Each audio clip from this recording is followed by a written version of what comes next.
이번 시간에는 건강하게 살기 위해서 성령으로 바뀌어야 된다는 제목으로 말씀을 전합니다. 예수를 죽고 예수를 살고 성령 인도를 받아가지고 성령의 사람으로 바뀌어야 된다는 얘기입니다. 저에게 환자가 찾아오면 제가 질문하는 것이 있습니다.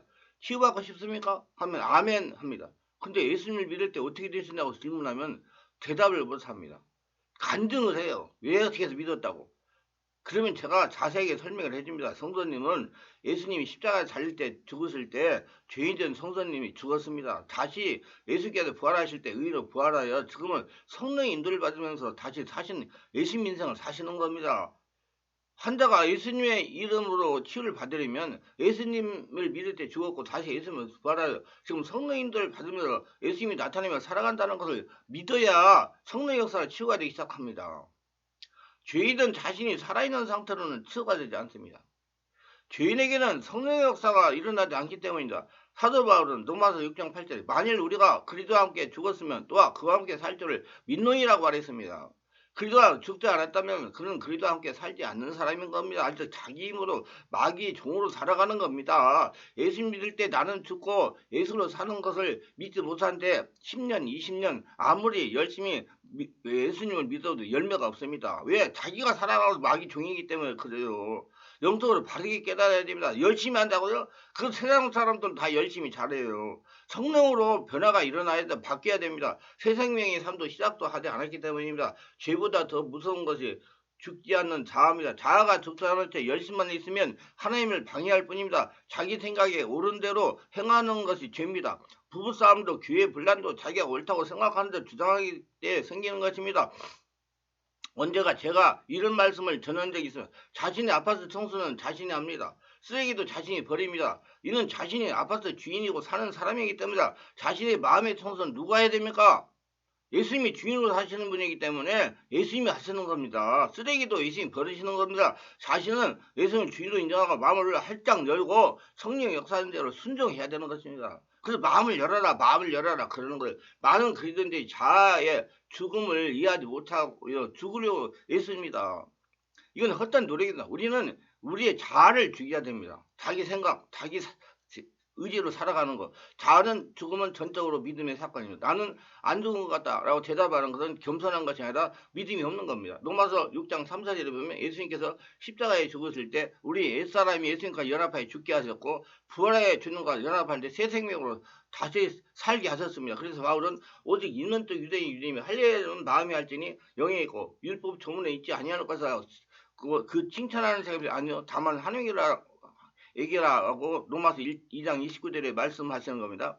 마음의 성령으로 세례를 받았다면 이미 장례식을 치르고 사는 사람인 겁니다. 나는 죽었다 하다 보면 어느 순간에 자아가 죽는 것이 아니라 십자가에서 하나님께서 이루신 놀라운 일이 되어 아멘 하나님 감사합니다 하나님 찬양합니다 하는 것입니다. 그리고 성령이 세례받고 성령 인도를 받는 거예요. 많은 사람이 나는 죽고 예수를 사는 걸 어렵다 하지만 실제로 쉬운 것입니다. 나는 예수를 죽고 예수 사는 것은 다른 종교처럼 수행하는 것이냐 돌을 닦는 것이 아닙니다. 착각하지 마세요. 자신이 지고 살던 삶의 무거운 짐을 주님께 넘겨드리는 겁니다. 나는 죽었습니다. 죽은 사람이 어떻게 짐을 가지고 그걸 해결할 수가 있어요. 나는 죽었습니다. 고백하는 성도는 매일매일 힘들게 사는 것이 아닙니다. 주님으로 사는 것 때문에 기대가 되고 흥분이 되는 삶입니다. 우리가 할 일은 모든 염려를 주께 맡기고 어떤 상황에도 어떤 사람 앞에서 나는 죽었습니다. 고백하며 사는 겁니다. 이것이 예수님 믿고 예수님의 주인으로 보신 우리가 할 수 있는 전부입니다. 그러면 부활의 주님을 만나고 주님의 능력으로 다시 새 생명으로 살아가는 거죠. 사도 바울은 고린도서 4장 10절로 11절에 우리가 항상 예수의 죽음을 몸에 짊어지면 예수의 생명이 또한 우리의 몸에 나타나게 하려 합니다. 우리의 살아있는 자가 항상 예수를 위하여 죽음에 넘겨지면 예수의 생명이 또한 우리 죽을 육체에 나타나게 하려 함이라고 말했습니다. 우리 자아가 죽었으면 믿을 때 예수님의 생명으로 살며 우리를 통하여 주님의 역사가 나타나는 겁니다. 우리는 분명히 예수로 죽고 예수로 사는 성령 인도받는 사람들입니다. 그게 바뀌지 않으면 여러분 절대로 여러분 영육간에 온전히 하늘나라가 되지 못해가지고 환경의 고통이 떠나가지 않을 겁니다. 자, 성령의 사람으로 바뀌게 됩니다. 달인의식을 가지라는 겁니다. 하나님께서 원하시는 사역에 집중하라는 겁니다. 최고가 되려고 해야 됩니다. 요즘 성도들이 자신의 육적이나 정신적으로 편안하게 이성적으로 은혜 받으면서 믿음 생활을 하려고 합니다. 마음의 상처로 고통당하는 분들도 쉽게 편안하게 안수 한번 받아가지고 해결하려고 합니다. 다시 말해서 다른 능력자의 힘을 빌려서 마음의 상처에서 해방을 받으려고 한다는 겁니다. 자칫 능력이 있는 분들이 자신이 기도하면 마음의 상처 해방도 가만히 있어 속입니다. 순전한 성도 목회자들이 이런 사람의 말에 현혹이 되어가지고 자신의 상처의 역사는 귀신의 저주를 다른 사람의 힘을 빌려서 해결하려고 합니다. 그리고 내척주를 이론으로 많이 알고 내척주의 기도문을 줄줄 외우면 상처에서 해방되는 줄로 착각하고 춤을 외우는 것 같이 기도문을 외웁니다. 죄송합니다만 이렇게 기도문을 외운다고 내면의 상처나 가게에 저주하는 귀신이 올라가지 않습니다. 이렇게 세상에서 삶을 마감하고 죽을 때까지 떠나가라 해도 상처를 해방이 안 됩니다. 인간적인 차원에서는 마음의 상처에서 역사하는 살아있는 초인적인 존재들이 꿈쩍하지도 물러가지도 않기 때문에 마음의 상처 뒤에는요, 문제를 일으키는 존재들은 살아있는 존재이며 무의식과 잠재력에 숨어서 역사하는 초인적인 4차원의 존재들입니다. 이들은 사람보다 강한 존재들입니다. 기도를 외운다고 자신보다 강한 존재가 꿈쩍이나 하겠습니까? 오히려 더 악랄하게 역사할지도 모릅니다. 보이지 않기 때문에 더 강하게 역사도 알을 도리가 없는 겁니다. 자꾸 보이는 것만 가지고 문제를 해결하려고 합니다. 다른 사람을 이용해 마음의 상처를 치유하는 것도 마찬가지입니다. 자기 안에서 성령의 권능이 나오지 않기 때문에 설령 떠나갔다 가도 다시 들어옵니다. 자기가 초자연적인 5차원의 사람, 하나님의 사람이 되지 않았기 때문에 귀신이 나갔다 다시 들어온다는 얘기입니다. 그 영적 세계를 바르게 알아야 돼요.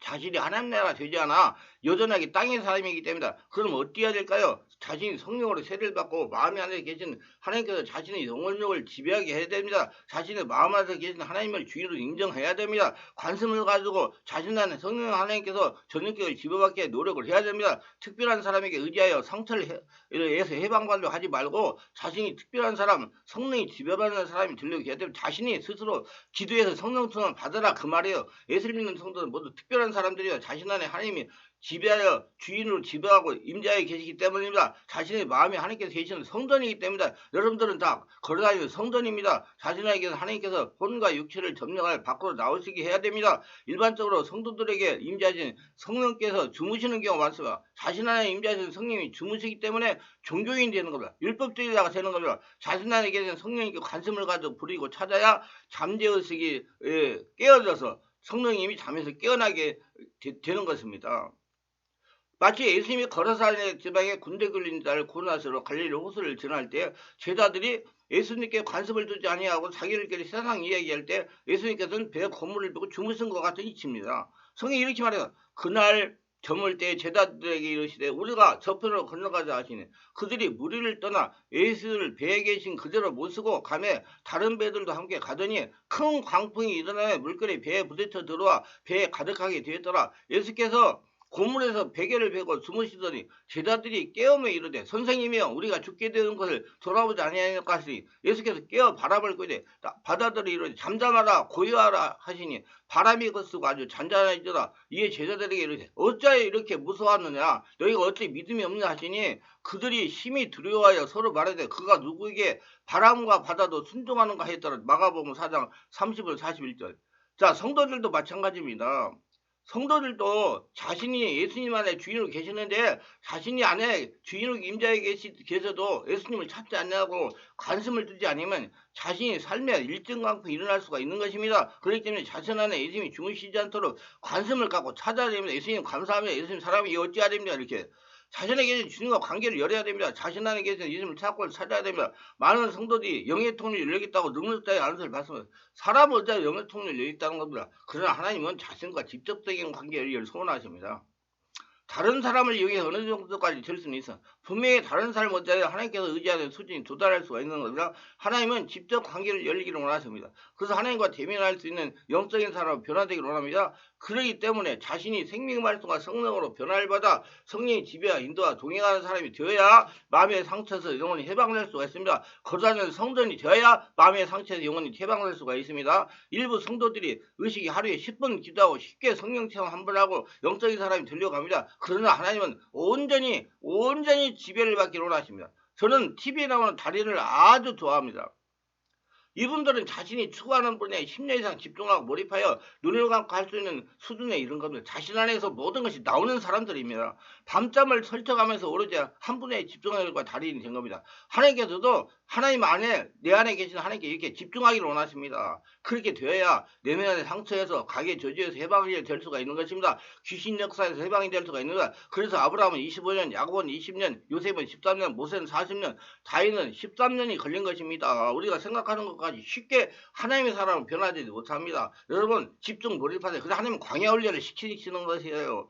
자신의 몸과 마음과 정신과 영이 하나님의 화가 되려고 관심을 가져야 된다. 하나님한테 된다는 성령 충만하다는 게요. 성령 충만하면 성령이 차고 넘친다는 거예요. 어렵다고 생각하면 어려운 것이고 쉽다고 생각하면 쉬운 거죠. 달인을 생각하고 자신이 온전하게 하나님 형상으로 변화되는 것을 목적으로 마음의 상처에 해방되려고 하시기를 바랍니다. 성경에 보면 이런 말씀입니다. 하나님께서는 오직 내 종 갈렙은 그 마음의 그들과 달라서 나를 온전히 쫓아선듯 그의 갔던 땅으로 내가 그들을 인도하여 드리니 그 자손이 그 땅을 차지하리라. 민수기 14장 24절 이렇게 말씀하세요. 갈렙은 하나님의 마음에 온전히 채워졌다는 거예요. 하나님은 갈렙의 마음을 열망했던 다른 사람과 완전히 달랐다고 말씀하신 겁니다. 온전하게 하나님을 쫓았다는 거예요. 말씀에 순종했다는 겁니다. 온전하다는 것은 인간적인 것이 전혀 섞이지 않고 하나님의 수족같이 하나님의 쫓는 성도의 마음 상태에서 영원히 해방받게 되는 것입니다. 그래서 온전히 쫓아야 되는 거예요. 온전히 섞어지지 않고 자기 자아가 없어져.